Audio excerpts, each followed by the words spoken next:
오늘 주시는 하나님의 말씀은 시편 85편입니다. 할렐루야. 오늘 이 시편 85편 말씀은 고라 자손의 시라고 되어 있습니다. 특별히 이 시편의 말씀을 보게 되면 돌아온다라는 말이 참 많이 나와요.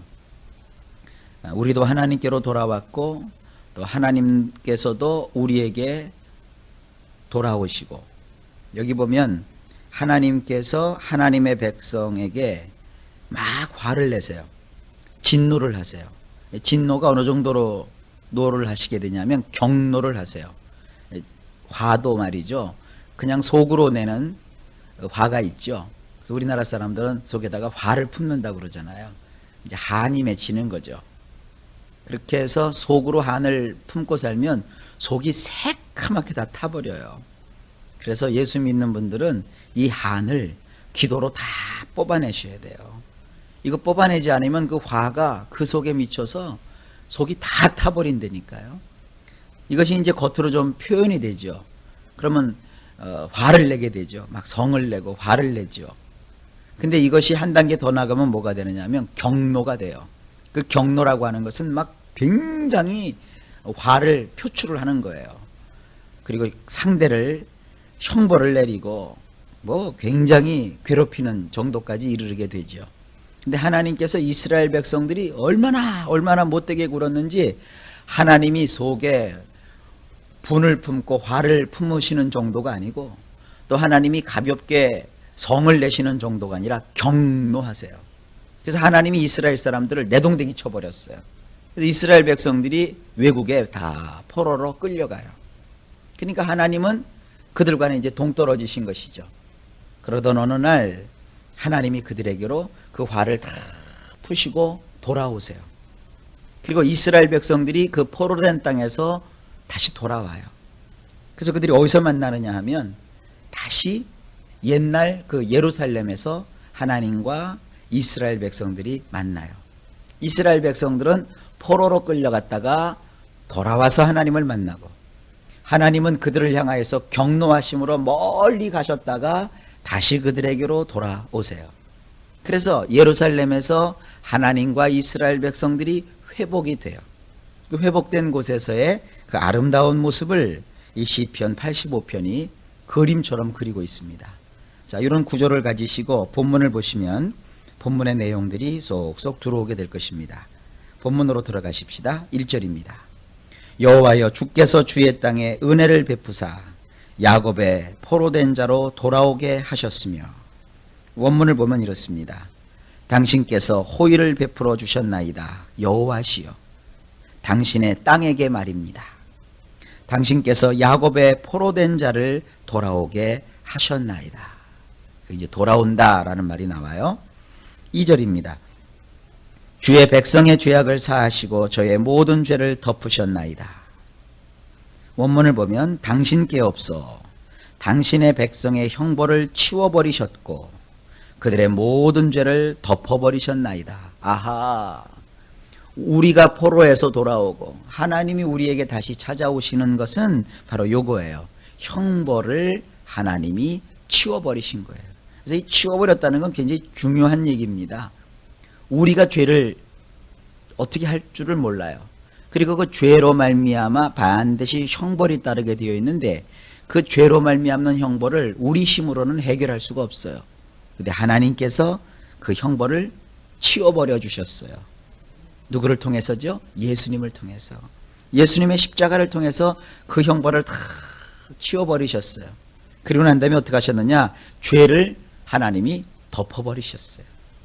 이 죄를 덮었다는 건 굉장히 중요합니다. 성경에 보면 죄를 용서해 주셨다라는 표현도 나오지만 더 멋진 표현은 그 죄를 하나님이 덮어버리셨어요. 그냥 묻어도 버리신 거예요. 그리고 나서 그 죄로 말미암은 값을 하나님이 대신 다 받으시는 거죠.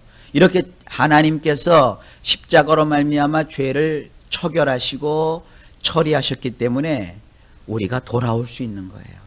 오늘도 마찬가지입니다. 모든 문제는 하나님께로 우리가 멀리 떠났던 것이에요. 그런데 하나님께 멀리 떠났던 자가 하나님께 돌아오려면 반드시 이 죄가 제거가 돼야 됩니다. 이 죄 문제의 해결은 굉장히 중요한 것입니다.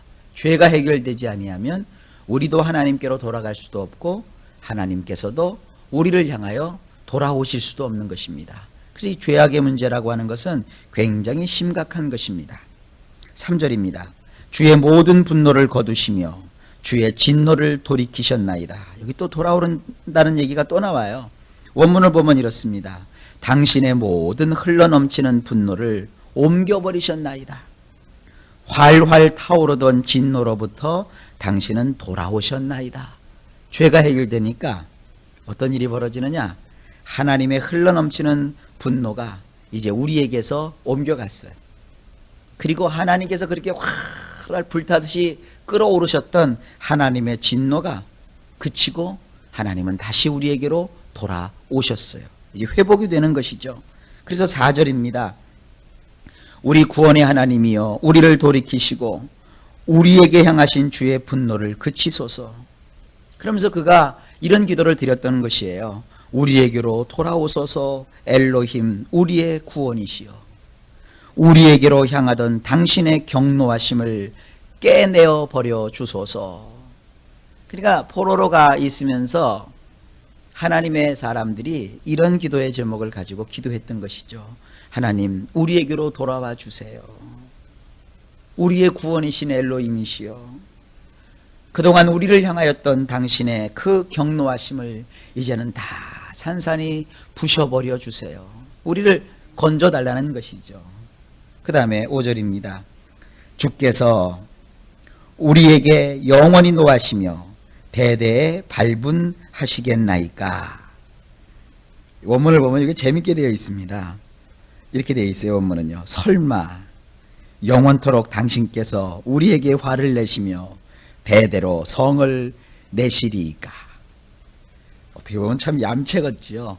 잘못해갖고 하나님한테 혼나갖고 지금 포로로 끌려가 있으면서 이런 마음을 갖는 거예요. 에이 설마 영원토록 하나님께서 우리에게 화를 저토록 내실 것이며 대를 이어서 계속 성을 내실까?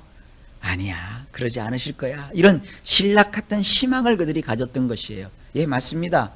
세상에서는 설마가 사람을 잡지만 이런 설마는 꼭 가져야 돼요. 하나님은요 때로 우리를 벌하시고 우리를 징책하시지만 싫어서 버리시는 게 아니에요. 죄 때문에 우리의 그 못난 모습 때문에 하나님은 때로 우리의 인생 가운데 이렇게 징계하시고 징벌하실 때가 있어요.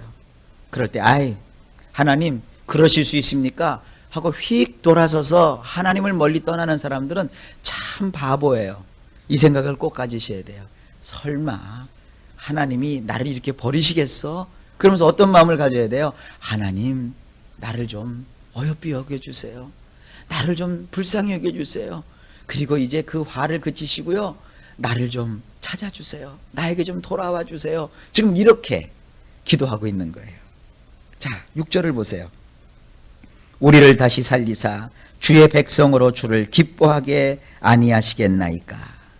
원문은 이렇게 되어 있어요. 틀림없이 당신께서는 돌아오셔서 당신의 백성을 다시 살려주실 것이며 그래서 당신의 백성이 당신을 기뻐하게 하실 것이니이다. 예, 이런 꿈을 가지고서 있었던 거예요. 결국 하나님은 그 기도를 들어주시잖아요. 여러분 우리가 신앙생활 하면서 말이죠. 하나님 앞에 어떻게 기도하는 것이 참 중요합니다. 하나님은 살아계시거든요. 하나님은 살아계시기 때문에 우리가 어떻게 기도하느냐에 따라서 우리의 앞날이 달라져요. 오늘 좌절과 절망을 경험하면서 그 속에서 많은 사람들이 마음의 상처를 입고 하나님을 향하여 원망하고 불평하고 분노합니다. 그래가지고는 거기서 헤어나올 길이 없어요. 평생 그렇게 살아야 돼요. 그러나 현실은 칠흑같이 어둡고 내가 살고 있는 이 터전은 바늘을 고추 세우는 것처럼 아주 따갑고 아프고 괴로울지라도 하나님을 향하여 설마 하나님이 나를 이렇게 버리시게 하겠어? 아니야. 하나님은 나에게 다시 돌아오셔서 나에게 기회를 주실 것이야. 나의 인생을 다시 새롭게 해주실 거야 하고 하나님을 바라보면서 하나님이여 돌아와 주세요. 하나님이여 나를 불쌍히 여겨주세요. 하나님이여 나를 여기서 건져주세요. 이렇게 기도하면 하나님의 그 기도를 그대로 들어주시는 거예요.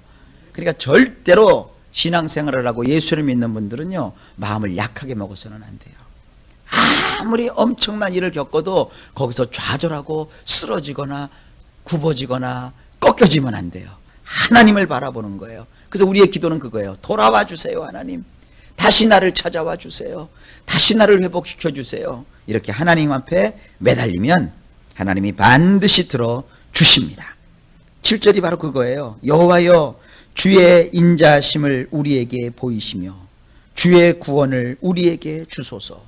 원문은 이래요. 우리에게 보여주소서. 여호와시여, 당신의 캐세드를 말입니다. 이 캐세드를 여기선 인자하심이라고 했는데 이걸 보통 인애라고 번역을 하죠. 캐세드, 얼마나 중요한 건지 몰라요.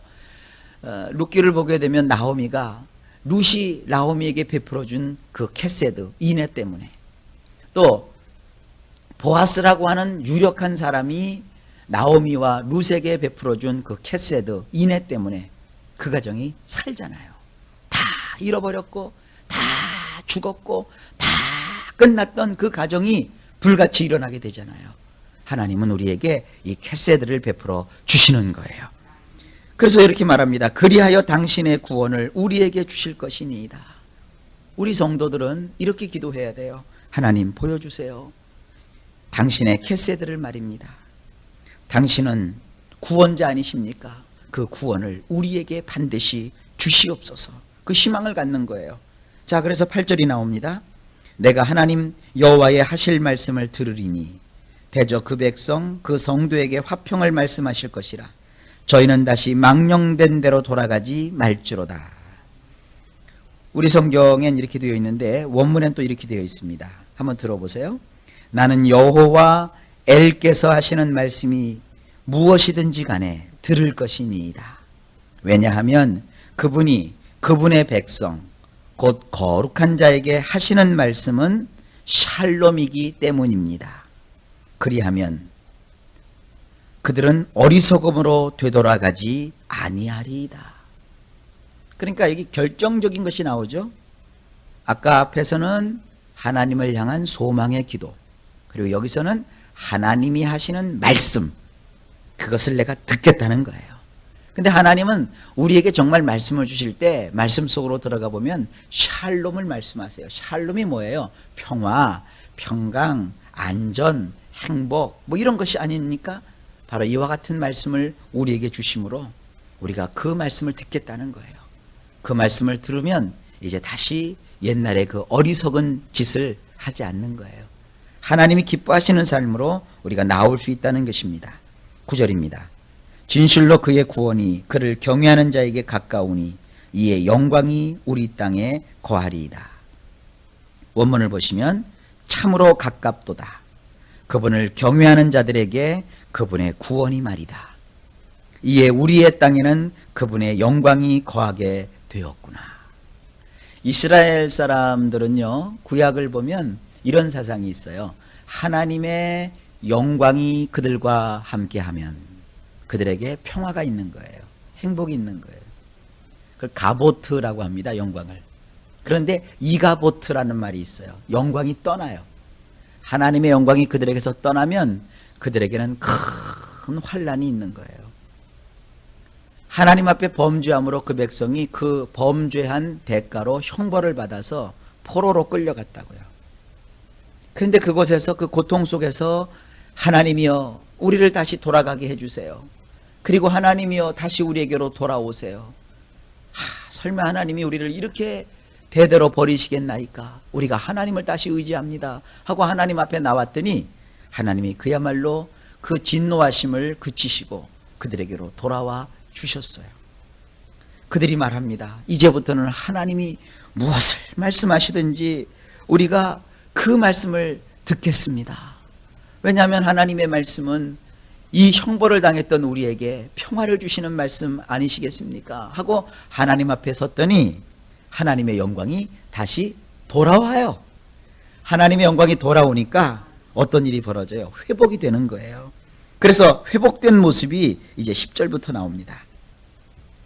우리 성경으로 보면 긍휼과 진리가 같이 만나고 의와 화평이 서로 입맞추었으며 여기 두 짝이 나와요. 하나는 원문으로 보면 이렇습니다. 인내하심과 믿음직스러움이 함께 만났구나. 의로우심과 샬롬이 서로 입을 맞추었구나. 이 두 가지예요. 인내하심과 믿음직스러움. 하나님은 우리에게 인내를 베풀어 주세요. 캐세드를 베풀어 주시는 거예요. 캐세드라고 하는 것은 다시 말씀하지만은 저 시모를 떠나서 내가 자유롭게 갈 수도 있어요. 그러나 저 시모 나오미를 내가 떠나면 시모 나오미는 죽어요. 그러니까 롯이 자기의 평안함과 안락한 인생을 추구하지 아니하고 그 불쌍한 시어머니를 바짝 뒤쫓아간다. 그래서 그를 먹여주고 입혀주고 재워주고 그와 함께 살아주는 거예요.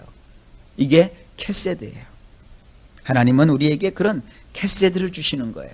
근데 그 캐세드와 뭐가 단짝이냐? 믿음직스러운 것이 단짝이에요. 만약에 롯이라는 여인이 나오미가 돈이 많고 뭐 재력가고 실력이 있고 그러면 뭔가 얻어먹을 무슨 뭐 고물이라도 있으니까 쫓아갔다고 했겠죠. 그러나 그게 아니에요. 자기의 모든 것을 오히려 다 희생해야만 그 시어머니와 함께 거할 수가 있는 거예요. 근데 롯은 그렇게 했어요. 자기의 모든 것을 다 희생을 했어요. 아낌없이 그 어머니를 위해서 봉양을 했어요. 그랬더니 하나님께서는 아주 더 큰 인애를 그가 받도록 하시잖아요. 보아스라고 하는 당대에 가장 유력하고 당당한 사람을 만나게 하셔서 우리말로 하면은 여인의 팔자가 활짝 펴요. 대갓집 만화님이 돼요. 그리고 그 롯이라는 여인이 낳은 자식의 자식이 누구냐면 다윗의 아버지 이새예요.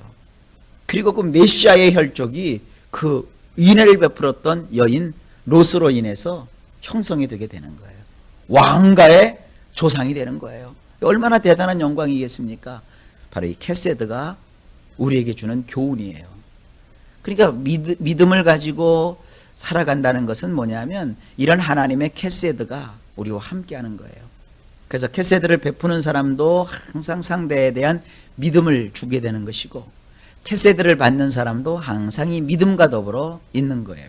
그래서 여기 캐세드라는 말과 믿음이라는 것이 하나로 되어 있는 것입니다. 이 믿음이라는 말을 우리 성경에서는 진리라고 번역을 했습니다. 이 진리라는 말과 믿음이라는 말은 항상 같은 말이에요. 그래서 우리가 하나님의 말씀에 진리를 받으면 믿음이 생기는 것이고 또 믿음이 있다 그러면 하나님의 말씀인 진리를 붙잡는 거예요. 그러니까 좌우지간 회복된 이 이스라엘의 공동체에는 하나님이 주시는 캐세드와 또 그로 인한 믿음직스러움이 함께 있는 것이고 또 하나는 의로움과 샬롬이 단짝이에요. 의롭다는 것. 하나님이 우리에게 의로움을 주시고 의로움을 주셨기 때문에 우리가 그 의로움 속에서 우리도 의로운 자가 돼요. 그럼 이 의로운 자에겐 뭐가 뒤따르느냐? 샬롬, 하나님이 주시는 평화가 있는 거예요. 그래서 어떤 일이 벌어지느냐면 11절입니다. 진리는 땅에서 솟아나고 의인은 하늘에서 하감하였도다. 이제부터 진리나 의인은 진리는 캐세드와 믿음, 의인은 의와 화평, 이것이 함께 있다는 것을 보시고 11절을 보십니다. 원문을 보면 이렇습니다. 땅에서는 믿음직스러움이 튀어오르고 하늘로부터 의로우심으로 내려보시는도다. 땅에서 뭔가 올라오죠? 하늘에서 뭔가 하나님이 내려다보시죠? 땅에서 뭐가 올라와요? 믿음이 올라와요. 믿음직스러움이 튀어올라오고 하늘에서부터는 하나님이 그 의로우심으로 내려다보세요. 이게 오늘날 우리의 신앙의 모습이에요. 이 땅에서 우리가 해야 될 건 뭐냐 하면 믿음을 보이는 거예요. 하나님께. 뭐 믿음을 보인다고 그러니까 우리가 생각할 때 뭐 내가 성경을 공부해가지고 뭐 교리를 막 알고 내가 그냥 막 목사님들을 뺨칠 정도로 지식을 많이 가지고 있고 그런 건 믿음이 아니에요. 믿음을 가지게 되는 하나의 과정이에요. 믿음이 있다는 게 뭐예요? 캐세드를 갖는 거예요. 인애를 갖는 거예요. 여러분 새벽에 나와서 기도할 때 하나님 나만 잘 먹고 살게 해주세요. 나만 잘 되게 해주세요. 그렇게 혹시 기도한다면 그런 기도는 하면 안 돼요. 그건 할 필요도 없는 기도예요. 근데 우리가 나와서 뭐예요? 하나님, 내가 이렇게 예수를 믿고 보니까 내 주변에 믿지 않는 사람들이 너무 많아요. 우리 가족에, 우리 교인 중에 어려운 사람들이 참 많아요. 하나님, 그들을 도와주세요. 그들에게 힘을 주세요. 그들에게 능력을 주세요. 그리고 하나님, 주님의 교회가 부흥되게 해주세요. 우리 목사님과도 함께 해주세요. 또 성도들 중에서도 보면은요, 기분 나쁜 사람들이 있잖아요. 마음 안 맞고. 하나님, 그 사람도 좀 용서해 주세요. 이게 뭐예요? 이게 캐세드예요. 이게 인애예요. 이런 기도를 드릴 줄 알면 그 사람은 정말 믿음이 있는 거예요. 성경을 많이 배워서 나는 뭐 좋은 학교도 나왔고 나는 머리도 좋고 그래서 나는 성경을 많이 외우고 그건 믿음 아니에요. 그건 교만해지는 거예요. 내가 잘 아는 것도 없고 성경도 잘 못 찾고 잘 못 믿는다 할지라도 예수님을 믿는 마음으로 이렇게 이웃에게 인애를 베풀 줄 알고 선을 베풀 줄 알고 하나님 안에서 봉사할 줄 알면 그게 믿음이 있는 거예요. 그런 믿음이 땅에서 이렇게 올라오는 거예요. 그럼 하나님께서 하늘에서요 이렇게 우리를 보시는데 만약에 하나님께서 하늘에서 괘씸한 놈, 나쁜 놈 이렇게 보시면 큰일 나는 거잖아요. 우리가 그 인애를 베푸니까 하나님이 위에서 의로우심으로 우리를 이렇게 내려다보시는 거예요. 아까 그 의로움 속에는 뭐가 있다고 그랬어요? 샬롬이 같이 있다고 그랬죠. 그러니까 그 캐세드를 베푸는 자에게 하나님은 뭘 주시느냐? 샬롬을 베풀어 주시는 거예요. 요거를 우리는 뭐라 그러냐면 복을 내리신다 그러는 거예요. 복 중에서도 무슨 복을 받아야 되느냐면 이 샬롬의 복을 받아야 돼요. 그래서 교회에서 인사할 때도 샬롬 그러잖아요. 어떤 분이 그래요. 교회 갔더니 살롬 그러더래요. 산다고 그러더래요. 예, 맞아요. 샬롬이 임하면 우리가 사는 거예요. 나오미 가정에 인애가 있으니까 며느리도 인애를 시모에게 베풀고 또 그로 인해서 보아스도 인애를 베푸니까 그 인애가 넘치는 가정이 되니까 어떻게 돼요? 가정이 결국은 편안하게 되잖아요. 가난에서 벗어나잖아요. 사람들에게 인정을 받잖아요. 높임을 받잖아요. 여러분 사람이요 아무리 이 땅에서 착하게 살고 선하게 살고 내 마음 같은 줄 알고 법 없이도 산다고 해도 사는 것이 구질구질하고 가진 것이 없고요. 뭐 이 세상에서 잘 되는 게 없으면 말이죠. 사람들한테 손가락질을 받잖아요. 그런데 이 땅에서 그래도 뭔가 이렇게 가지게 되고 누리게 되고 형편이 나아지게 되고 자녀들이 하는 일마다 잘 되게 되면 어떻게 돼요? 높임을 받아요. 저 사람 저렇게 어렵다가도 예수를 믿고 저렇게 교회를 다니고 하나님을 섬기더니 저렇게 잘 됐다고 예수 안 믿는 사람도 막 부러워해요. 그런 게 뭐예요? 그런 게 샬롬이에요. 그러니까 이렇게 하나님은 회복시키셔서 우리를 아름답게 해 주신다는 거예요. 이게 오늘 이 시편 85편에서 확 드러나야 돼요. 그래서 어떤 일이 벌어지느냐? 12절입니다. 여호와께서 좋은 것을 주시리니 우리 땅이 그 산물을 내리로다. 원문은 이렇습니다. 여호와께서 좋은 것을 주시니 우리 땅이 그 산물을 내는도다. 하나님께서 좋은 것을 우리에게 막 주시는 거예요. 그러니까 어떻게 돼요? 우리 땅에서 곡식이 자라고 또 곡식이 나고 소산품이 생기는 것이죠. 여러분 우리가 잘 되는 건요 하나님이 좋은 것을 주시면 잘 되는 거예요. 그럼 우리가 하는 일마다 이렇게 좋은 산물을 낼 수 있는 겁니다. 그래서 13절은 이렇게 아름답게 표현을 하고 있습니다. 의가 주의 앞에 앞서 행하며 주의 종족으로 길을 삼으리로다. 이게 우리 성경으로 보면 좀 어렵게 돼 있죠. 원문이 이렇게 돼 있어요. 의로우심이 그분 앞에서 이리저리 행하나이다. 그래서 길에는 그분의 발자국들이 나 있나이다. 잔치집에 이렇게 가보면요. 요즘이야 뭐 잔치를 다 뭐 뷔페집이나 뭐 이런 데서 하니까 모르는데 옛날에는 마당 깊은 집에서 했단 말이에요. 그 마당에다가 옛날 분들은 그냥 뭐 맨 땅이었잖아요. 그러니까 평상시에는 마당에 발자국이 없는데 잔치집에 가서 잔치 한번 치르고 나면 마당 구석구석에 온통 사람 발자국이 나 있죠. 사람들이 막 여기저기 가서 음식도 먹고 그 마당을 다 짓밟아 놨단 말이에요. 그러니까 거기 발자국들이 쫙 나 있죠. 전에는 하나님이 여기서 떠나 계셔서 안 계셨어요. 그러니까 눈을 씻고 찾아도 하나님 발자국이 하나도 없었어요. 그런데 하나님이 다시 돌아오셔서 우리를 위해서 일해 주시니까 마치 잔치 한번 치르면 그 온 마당에 사람 발자국으로 가득한 것처럼 하나님이 의롭게 나의 인생 속에 구석구석 막 다니셨기 때문에 이렇게 보니까 나의 삶에 하나님의 발자국이 잔뜩 나 있는 거예요. 얼마나 행복해요. 여러분, 하나님이 다시 돌아오는 거예요. 다시 돌아오셔서 우리 삶을 회복시켜 주시고 이런 평화와 축복을 주시는 것입니다. 이런 노래가 시편 85편의 말씀입니다. 하나님이 다시 돌아오셔서 저나 여러분의 인생 속에 이렇게 아름답고 복된 여호와 샬롬의 평강과 복을 넘치도록 부어주시기를 예수님의 이름으로 축원합니다.